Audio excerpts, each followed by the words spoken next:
ዘጸአት ላይ እንግዲህ ዛሬ አብረን የምናየው ፈጠን እያልኩኝ አንዳንድ ነገሮችን አነሳለሁ። ማየት የምፈልገው ነገር አብረን እንዳው ይህ ዘጸአት ምንድን ነው ያለው፣ ውስጡ ኮንቴንቱ ምን ይመስላል፣ በእንዴት አይነት ሁኔታ ብናጠናው ጥሩ ይሆናል የሚለውን ነገር ለእናንተ በመስጠት ከዛ ተነስተን ወደ ንባብ እንድንመጣ ነው፣ በግላችን እንድናነብ ለማድረግ ነው የዛሬው ዓላማችን ማለት ነው። ስለዚህ በርካታ ነገሮች አሉ። ለምሳሌ አንዳንድ ነገሮችን ቀድሜ ልንገራችሁና በኋላ ላይ በዝርዝር እየመጣን እናየዋለን ማለት ነው። እንዳው በመጀመሪያ ደረጃ ስሙ ከየት የመጣ ነው፣ ምን ማለት ነው ዘጸአት የሚለውና እንዳው ይሄ የዘጸአት መጽሐፍ የተጻፈበት ዓላማው ምንድን ነው ወይንም ደግሞ ዋና ነገር ለማስተላለፍ የሚፈልገው መጽሐፉ ምንድን ነው የሚለውን በቅድሚያ እናያለን። ከዛ በመቀጠል ግን በርካታ ነገሮች እናነሳለን። እኔ ነጥቦችን ነው እየሰጠው የሚሄደው፣ እናንተ ግን ቀሪውን ይዘን እናጠናለን፣ እናነባለን ቤታችን ስንሄድ ማለት ነው። ከዛ ምን እናያለን? የእስራኤል ሕዝቦች ወደ ግብፅ እንዴት ገቡ? ቅድም ያነሳዋቸውን ነጥቦችም እዚህ ጋር ይነሳሉ። እንዴት ገቡ? ዝም ብለው ነው የገቡት? ከዛስ ደግሞ በግብፅ 430 ወይም 400 ዓመት ሲቆዩ እንዴት ቆዩ የሚለውን እናነሳና ከግብፅ ሲወጡ እንዴት ነው የወጡት የሚለውን ማየት አለብን። አገባብና አወጣጣቸው በደንብ አሳያቸዋለሁ፣ እንድናጠና ያደርገናል። ከዛ በኋላ እዛ ውስጥ ያሉ 10ቱ መቅሰፍቶች ምንድን ናቸው፣ ዓላማቸው ምንድን ነው የሚለውንም በጨረፍታ አሳያቸዋለሁ። ከዛ በኋላ እናንተ ታጠናላችሁ ማለት ነው። እንዲሁም ደግሞ 10ሩ ትእዛዝ እሱም ያለው የት ውስጥ ነው? ኦሪት ዘጸአት ነው። 10ሩ ትእዛዝ ኦሪት ዘጸአት ውስጥ ነው። 10ሩ መቅሰፍት የተጻፈው ኦሪት ዘጸአት ውስጥ ነው። የታቦቱ ጉዳይ የተጻፈው የመጣውም የተፈጠረውም ኦሪት ዘጸአት ውስጥ ነው። የመገናኛ ድንኳኑም የተጻፈው ኦሪት ዘጸአት ውስጥ ነው። እነዚህን ሁሉ የያዘና ከዛ በኋላ ከግብፅ ወደ ከነዓን ለመሄድ ሲወጡና እስከ ሲና ተራራ ድረስ ጉዞ ሲያደርጉ እናያለን። እዚህ ውስጥም የጉዞ ማንዋላቸውን ከዘኍልቍ ምዕራፍ 33 በመውሰድ ነገር ግን የኦሪት ዘጸአት ብቻ ድርሻ ጉዟቸው ከየት እስከ የት ነው የሚለውን ከዛ ውስጥ ደግሞ ከፍለን እናያለን። ሙሉን ከግብፅ አንስቶ እስከ ከነዓን የሄዱበትን በዘኍልቍ ምዕራፍ 33 ላይ ወደ 42 ስፍራዎችን ከየት የት ሄዱ የሚለውን ይናገራል። ከዛ ውስጥ ግን የዘጸአት ድርሻ እስከ ሲና ተራራ ድረስ ያለው ነው። ስለዚህ እሱን ምን ቦታ ላይ ሄዱ፣ በዛ ምንድነው የተደረገው ድርጊት፣ ክስተቶች የሚለውን እንድናጠና የሚያደርገን ይሆናል ማለት ነው። እሺ በቅድሚያ ምንድነው የምናየው? ዘጸአት የስሙ ትርጉም መውጣት ማለት ነው። ዘጸአት ማለት መውጣት ማለት ነው። ኤክሶደስ በእንግሊዝኛም የግሪኩም ቃል ይሄንን የሚያመለክተውና መውጣት የሚል ነው። ይሄ መውጣት የሚለው ደግሞ ከምን ወጡ ነው መጽሐፍ ቅዱስ የሚለው? አንደኛ የእስራኤል ሕዝብ ከምንድን ነው የወጡት? ከግብፅ ባርነት ወጥቷል። ከዛ ውስጥ መውጣት የሚለውን ነገር እናያለን። ሙሴንም እኮ ከውሃ ውስጥ አወጣው ስትል ሙሴ ብላ ጠራቸው አይደል የሚለው መጽሐፍ ቅዱስ። እሱም ወጥቷል። የእስራኤል ሕዝብ ከዛ ባርነት ውስጥ የወጡበትን የሚናገር ነው ማለት ነው። እሺ ኦሪት ዘጸአት መጽሐፉን ስናነብ ወይም ስናጠና እነዚህ ነገሮች 3 ነገሮችን እናያለን። ኦሪት ዘጸአትን ስታጠኑ የመጀመሪያ አንዱ የምናየው ኦሪት ዘጸአት ማንም ሰው ሲያነበው በውስጡ ያለው ጉልህ ነገር ነፃነት ወይም መቤዠት የሚለውን ጉልህ ቀለም ወይንም ቲም ታያላችሁ። እግዚአብሔር ሕዝቡን ምን አደረገ? ነፃ አወጣ። እግዚአብሔር ሕዝቡን ተቤዠ። በጸናች ክንድ እግዚአብሔር ሕዝቡን ከግብፅ ምን አደረገ?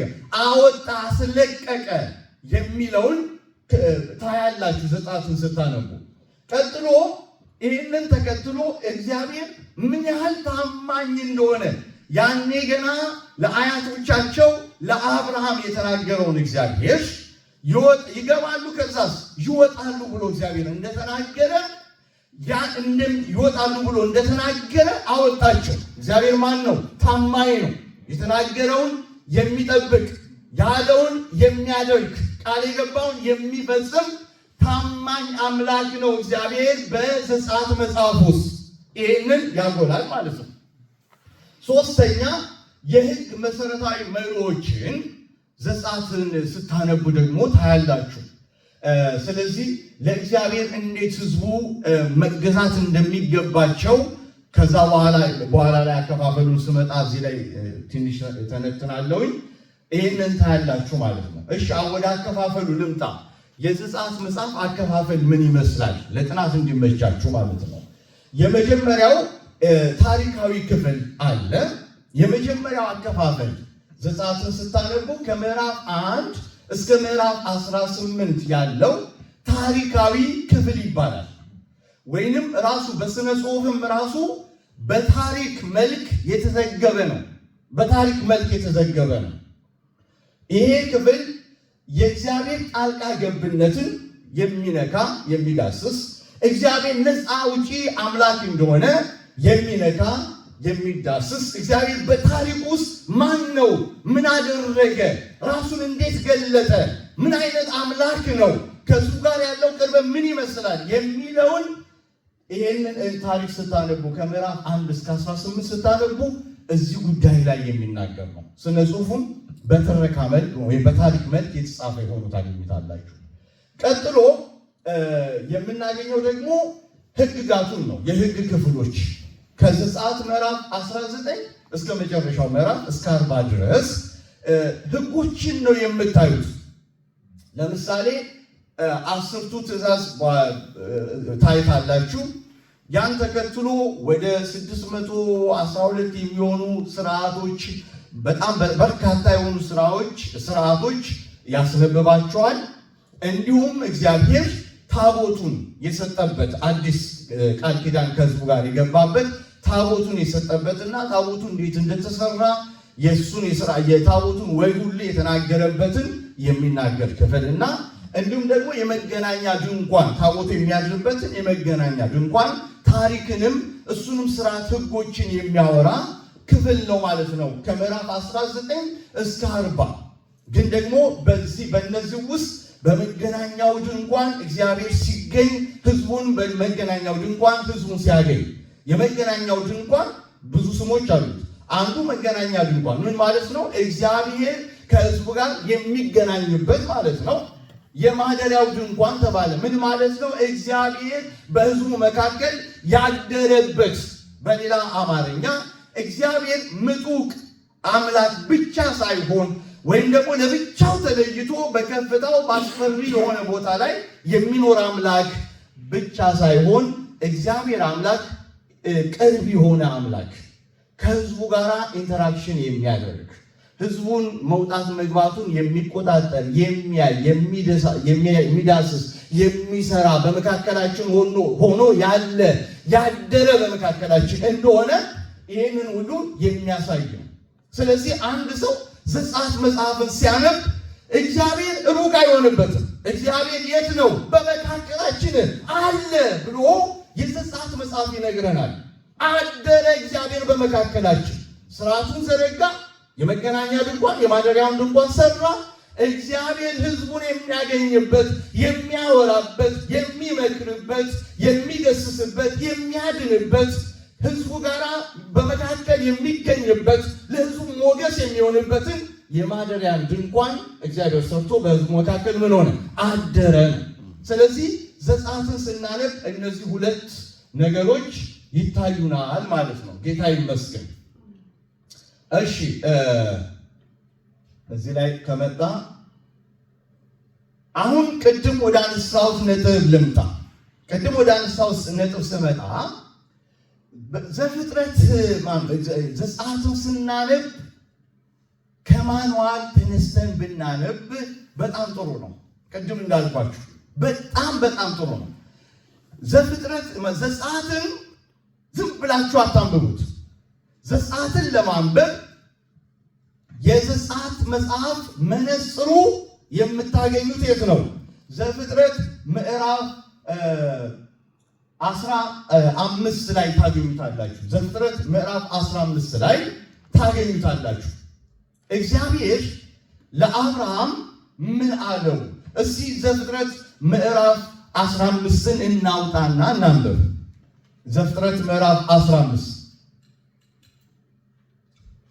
ዘፍጥረት ምዕራፍ 15 ከዘጸአት ምዕራፍ ከ1 እስከ 12 ካለው ክፍል ጋር አገናኝታችሁ አንብቡት። ንባባችሁ ትርጉም ይሰጣል፣ ጣዕም አለው። ወይንም ስታነቡ የሆነ ነገር እየተከታተላችሁ እንድታነቡ ያደርጋችኋል። ለምሳሌ አሁን ዘፍጥረት ምዕራፍ 15 ላይ ስትመጡ እግዚአብሔር ለአብርሃም በእንቅልፉ በሌሊት ተገልጦለት ቅድም እንዳልኳችሁ ስለ ዘሩ የተናገረበት ክፍል ነው። እስቲ ይህንን ክፍል ማን ያነብልናል? እሺ ሞልሽ። አሁን እዚህ ጋር በደንብ እዩ። እግዚአብሔር ለአብርሃም ምንድን ነው ስለ ዘሩ የተናገረው? ኦሪጂናሉን የምታዩት ያ ሙሉ በሙሉ በዘጸአት ምዕራፍ ከ1 እስከ 12 ውስጥ ተፈጽሞ ታዩታላችሁ። የሚደንቅ ነው። እና የመጀመሪያ የሚለው ምንድን ነው? ዘርህ በሌላ ሀገር ስደተኛ ሆኖ ይኖራል ብሎ አለ። ዘጸአት ምዕራፍ ከ1 እስከ 12 ስታነቡ ያ ቦታ የት ሆኖ ተገኘ? ግብፅ አይደለም? በግብፅ ነው። የት ነው? በሌላ ምድር ላይ ስደተኛ ይሆናል የተባለው ግብፅ ሆኖ ታገኙታላችሁ። እዛ ጋር ይህን ስታነቡ ታገኛላችሁ። ቀጥሎ ደግሞ በግብፅ ታዲያ እየተዝናኑ ነው የሚኖሩት። እግዚአብሔር ምንድን ነው ለአብርሃም ያሉ ቆይታቸውን ሲናገር ባሪያ ሆነው ይኖራሉ አለ። ይሄንንም ዘጸአት ምዕራፍ 1 ላይ ታገኙታላችሁ። ተፈጽሞ ዮሴፍን ያላወቀ ሌላ ንጉሥ ተነሳ ይልና ከዛ በኋላ ምዕራፍ 1 ስታነቡ ኃይለኛ መከራና ችግር በእስራኤላውያኖች ላይ ምን አደረገ? ሲያመጣት ያለ የመጀመሪያው ፈርዖን ሳይሞት በፊት በጣም ጥሩ ነው ዮሴፍን የሚያውቀው። ይህ ሞቶ ሌላኛው ሲመጣ ግን ፍርሃት መጣ። እስራኤሎች እየበዙ ነው፣ ከኛ ይልቅ ጽኑዓን እየሆኑ ነው፣ ስለዚህ ሊገሉን ነው፣ ወይም ደግሞ የሆነ ችግር ቢፈጠር ሊያጠፉን ይችላሉ። ስለዚህ ኑ እናስጨንቃቸው፣ ግብር እንጣልባቸው፣ እናስጠብባቸው፣ መከራ እናምጣባቸው ብለው እቅድ አውጥተው ትልልቅ መከራ መጣባቸው። እስቲ ምንድን ነው የመጣው መከራ? ዘጸአትን ስታነቡ ትዝ ይላችኋል? ፈጠን እስቲ ብላችሁ እንዳው እናንተንም ባሳትፍ ብዬ ነው። እሺ መጀመሪያው ትልቁ ነገር ምንድን ነበር? ወንዶች እስራኤሎች ሲወለዱ ምን እንዲሆኑ? እንዲገደሉ፣ በጭቃ ተቆፍተው ገና ሲያዋልዷቸው እዛው እንዲገሏቸው፣ እንዲረገጡ ሊያደርጓቸው። ወንድ የሚገድል መንፈስ እዩት። ቀጥሎ ደግሞ ምንድን ነው? ሌላስ ምን አይነት መከራ? የስራ ጫና። ምን አይነት ጫና መጥቶባቸው? መጀመሪያ ላይ እንዳው ጡብ እንዲደረድሩ አደረጓቸው። እርሱም ሙሴ መጣና ሽታቸውን አገማባቸው ይላል አይደል? ሙሴ ሽታቸውን አንተ በቃ መጣህና ምን አድርገን በእኛና በፈርዖን መካከል ሽታችንን አገማህብን። እግዚአብሔር እንደዚህ አይነት ሰው ያስነሳ። አሜን አትሉ? ያስነሳ።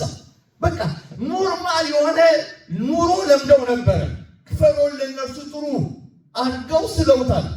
ባሪያ አድርጓቸው እኮ መጣና ግን ሕዝቤን ልቀቅ ይላል። የእግዚአብሔርን ድምፅ ሰምቶ ሲያውጅ ፈርዖን በቁጣ ተነሳና ጥሩን ትሰራላችሁ፣ ገለባን ፈልጉ ብሎ ሲል ተነሱና የእስራኤል ሰዎች በእኛና በፈርዖን መካከል በግብፅ መካከል ሽታችን ምን አደረግ? አገማብን። እግዚአብሔር እንደዚህ አይነት ሰው ያስነሳ። ኖርማል የሆነብንን አኗኗር የሚቀይር በእኛና በዓለም መካከል ጣልቃ የሚገባ ዓለም እንደ ጥሩ ሽታ እንዲሸተን ድረስ ደርሰናል። ነገር ግን የሚያገማ ኖ የሚል የሚለይ እግዚአብሔር እንዲህ አይነት ጸጋ በእኛ ላይ ያምጣ። እስቲ በደንብ አሜን በሉስ። ክብር ለኢየሱስ ይሁን። ስለዚህ አንዱ የመጣው ጡብ ይሰራሉ፣ ጭድም ደግሞ ራሳቸው ደግሞ ሄደው ፈልገው ቁጥሩ ሳይቀነስ እንዲሰሩ መከራ አመጡባቸው የሚል ቃል ታያላችሁ። ስለዚህ በግብፅ ብዙ ዓመት ሲቆዩ የቆዩት እንዴት ነው? በመከራ እንደሆነ ትንቢቱ ምን ሆኗል? ተፈጽሟል። ሌላኛው ትንቢት ሌላኛው ደግሞ ዘፍጥረት 15:13 ላይ ምን ያህል ጊዜ 400 ዓመት ባሪያ ሆነው ይቆያሉ የሚል ቃል ተጽፏል። ይህ ተፈጽሟል አልተፈጸመም? ተፈጽሟል። ምናልባት እዚህ ጋር ከግብፅ ሲወጡ ዘጸአት ምዕራፍ 12 ላይ ስታነቡ 430 ዓመት ቆዩ የሚል ታገኛላችሁ። አሁን የ30 ዓመት ምን አለ ማለት ነው? ክፍተት ተፈጥሯል ማለት ነው።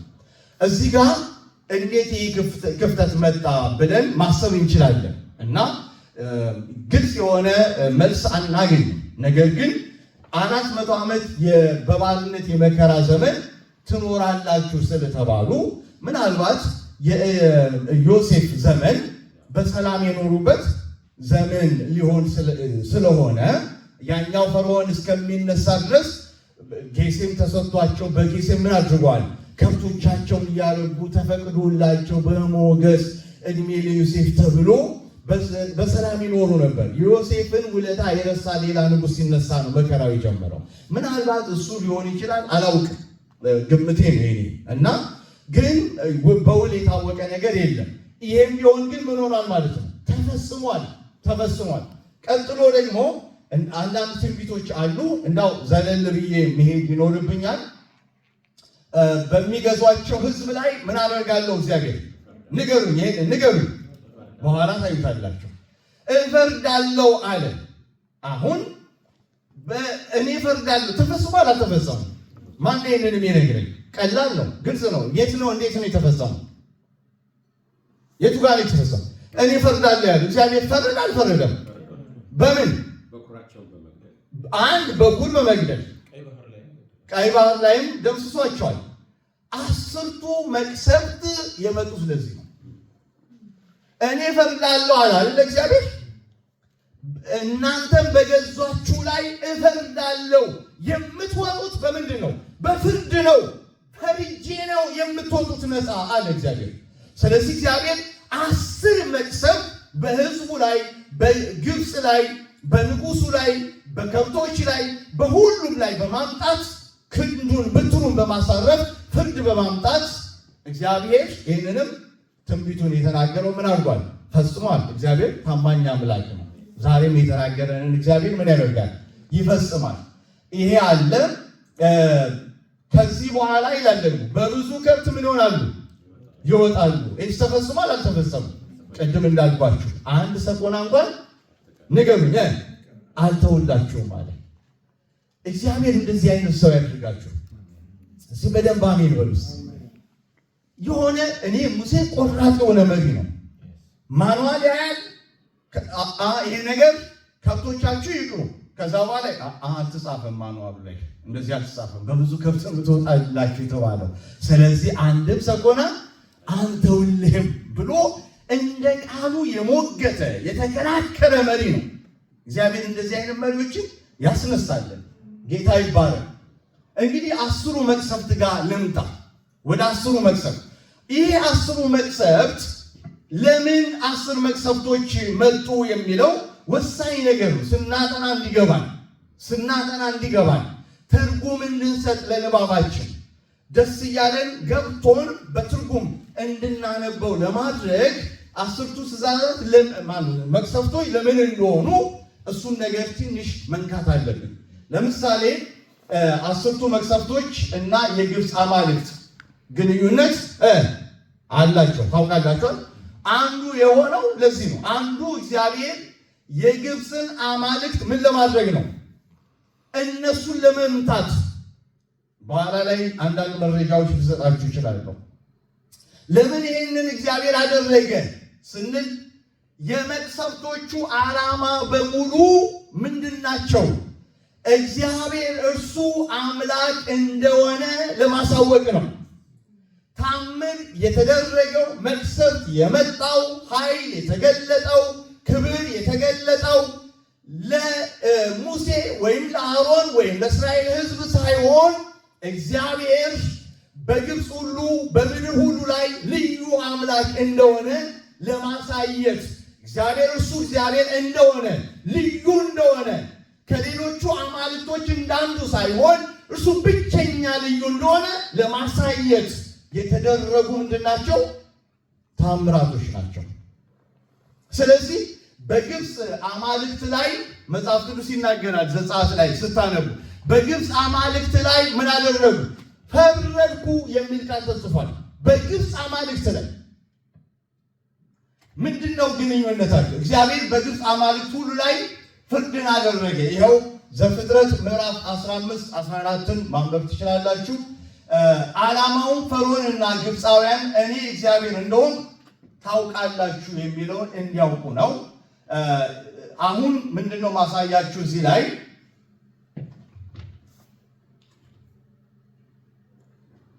አልመጣም። ኦኬ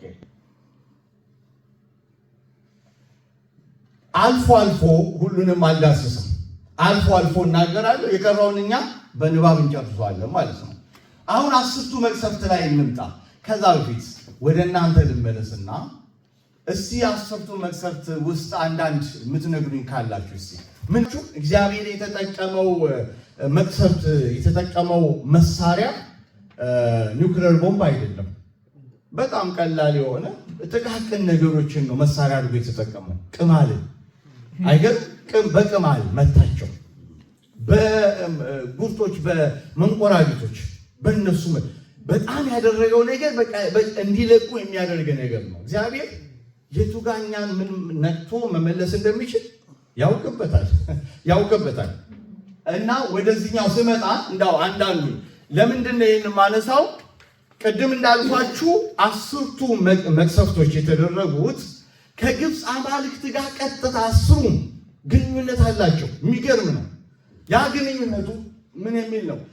ለምሳሌ የአባይ ወንዝ ውሃ ወደ ደም ተቀየረ አይደል? መጠጣቸው ነው፣ ምግባቸው ነው፣ ልማታቸው ነው፣ ኩራታቸው፣ ትራንስፖርታቸው ነው፣ የእነሱ የሚመኩበት ነገራቸው ነው የአባይ ወንዝ። አሁንም ድረስ እንደዛ ነው። እና ይህንን ምንድን ያደረገው? ወደ ደም እንዲቀየር አደረገ።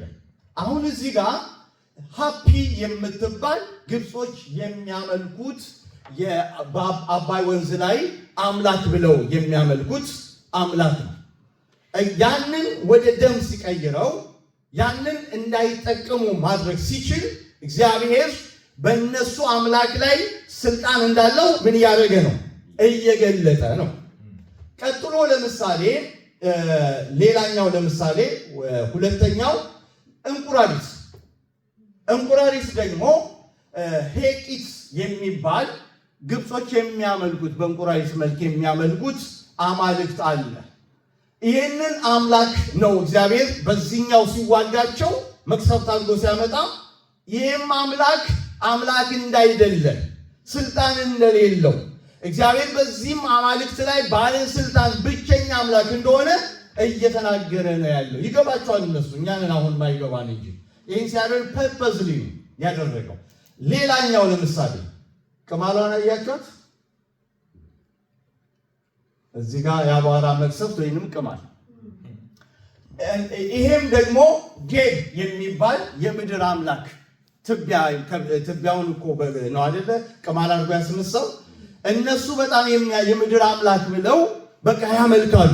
ያንንም እግዚአብሔር ቅማል አደረገውና እነሱ እንዲመቱ አደረገ። ስልጣን እንደሌለው ከንቱ እንደሆነ እግዚአብሔር ምን እያደረገ ነበረ? ስልጣኑን እየገለጠ እኔ ነኝ ብቸኛ አምላክ እያለ እየተናገረ ነው እግዚአብሔር። እንደገና አራተኛ ዝንብ፣ ቅድም ተነስቷል። የዝንብ መንጋ። ያንንም ደግሞ ኬፕሪ የሚል የፀሐይና የፍጥረት አምላክ አለ። እሱን ጋርደውታል እዛ ጋር። ሌላው የእንስሳት እልቂት ነው። እነዚህንም ሀቶር የሚባል አማልክት ያመልካሉ። የእንስሳት አማልክት ናቸው። እና እሱንም እግዚአብሔር የእስራኤሎችን ጠብቆ የግብፅን በሙሉ ምን አድርጓል? አጥፍቷል። አብሮ አይደለም ያጠፋው። የሚገርም ነው። የእስራኤል ደህና ሆነው የግብፅ ተለይቶ ነው የተመቱት። እንደገና የቁስል ቅድም መቅሰፍት እሱንም አምጥቷል። እሱም ቢሆን አማልክት አለው። እንደገና የበረዶና የእሳት ማዕበል እሱም ቢሆን ምን አለው? ለሁሉ የተደረገውን አማልክት ነው አንድ በአንድ እግዚአብሔር እያየ አማልክቶችን ነው የመታባቸው። የአንበጣ መንጋ፣ የጨለማ የበጉር ልጅ ሞት፣ እነዚህ ሁሉ እናንተ አንብቡት። ምናልባት ይህንን መረጃ እሰጣችኋለሁ፣ ልክላችኋለሁ። ያኔ ቀስ ብላችሁ በደንብ አንድ መቅሰፍ ሲያደርግ የትኛውን አማልክት ነው እግዚአብሔር የመታው? ምክንያቱም ዘጸአት ላይ ስታነቡ እግዚአብሔር በግብፅ አማልክት ላይ ፈረደ የሚል ቃል ታያላችሁ። ዝም ብዬ አይደለም፣ ፈረደ። ፍርዱን ያመጣው የግብፅ አማልክት ላይ ነው። ምክንያቱም እነሱ እኛ አምላክ አለን። እንግዲህ ቅድም እነዚህ 10 መቅሰፍቶች ስታነቡ አንድ ነገር ትዝ እንዲላችሁ ፈልጋለሁ፣ እንድታስታውሱ። መጽሐፉን ስታነቡ ጥያቄ ታነሳላችሁ ራሳችሁ። ምን አይነት ጥያቄ ነው እንድታስታውሱ የምፈልገው? መጀመሪያ ታምር ሲያደርግ ሙሴ የግብፅ ጠንቋዮችም አድርጓል አላረጉም? አረጉ። ውሃን ወደ ደም ቀየሩ። ግን ልዩነቱ ምን ነበር? ሙሴ ብቻ ነው ወደ ደም የተቀየረው መልሶ የቀየረው፣ ደህና ማድረግ የቻለ። እንደሱ ግን አልቻሉም። ፈርዖን ለምኖ እኮ ነው ውሃውን እባክህ ወደ ደም ልክ ሲቀይር የእሱም ጠንቋይ ቀየሩ። አሃ እኩል ሊሆኑ ነው ከእግዚአብሔር ጋር። ግን ማበላሸት ይችላል፣ መመለስ ደህና ማድረግ ጤና መስጠት ግን አይችልም። ሙሴ ብቻ ነው ይሄንን ያደረገው። እንደገና ሁለተኛም ታምር አደረገ አይደል? ሁለተኛው ታምርም ሲደረግ የፈርዖን ጠንቋዮች አሁን ምን አደረጉ? ያንን አደረጉ። ለምሳሌ ብትራቸውን ወደ እባብ ሙሴ ሲጥል እነሱም አደረጉ። አሁን ማድረግ ችሏል። ክፉ ነገር ማድረግ ችሏል። ተመልከቱ፣ ደም ማድረግ ችሏል አሁን። እንደገና ደግሞ ብትርን እባብ ማድረግ ተናዳፊ ማድረግ ችሏል። ነገር ግን የሙሴ ብትር የእነሱን ጠንቋዮች ምን አደረገች? ዋጠቻቸው ይላል። ከዛ በኋላ የሙሴ ግን ደህና ሆነች ብሎ እንደገና ሲይዛት ደህና ሲሆን ደግሞ ታያላችሁ። ነገር ግን ሶስተኛው ላይ ደግሞ ሲደረስ የቅማሉ ቦታ ላይ መሰለኝ አይደል? ቅማል ደግሞ መጣ።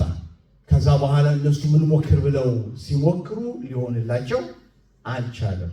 ከዚህ ምን ትማራላችሁ? ጠላት ሁል ጊዜ የእግዚአብሔርን ነገር ኮፒ እያደረገ የተወሰነ እርምጃ ምን ያደርገናል? ይከተለናል። የተወሰነ እርምጃ አብሮን ተከትሎን ይመጣል። እንዴት እግዚአብሔር ሲያደርግ እሱም ይሄን ያደርጋል ልንል እንችላለን። ፉክክሩ እስከ መቼ ነው? እኩል ሆኑ እንደ እግዚአብሔርና እሱ እኩያ ሆኑ እንደ እንላለን። እስከ ተወሰነ ይሄዳል። በኋላ ግን ያቅተዋል። የቅማሉን ሙሴ ባደረገ ጊዜ መጽሐፍ ቅዱስ ሲናገር ሲሞክሩ ሲያቅታቸው ምን አሉ? እቺስ የእግዚአብሔር ምንድን ነች? ጣት ናት። አልቻለም። እዚህ ጋር እጅ ሰጠ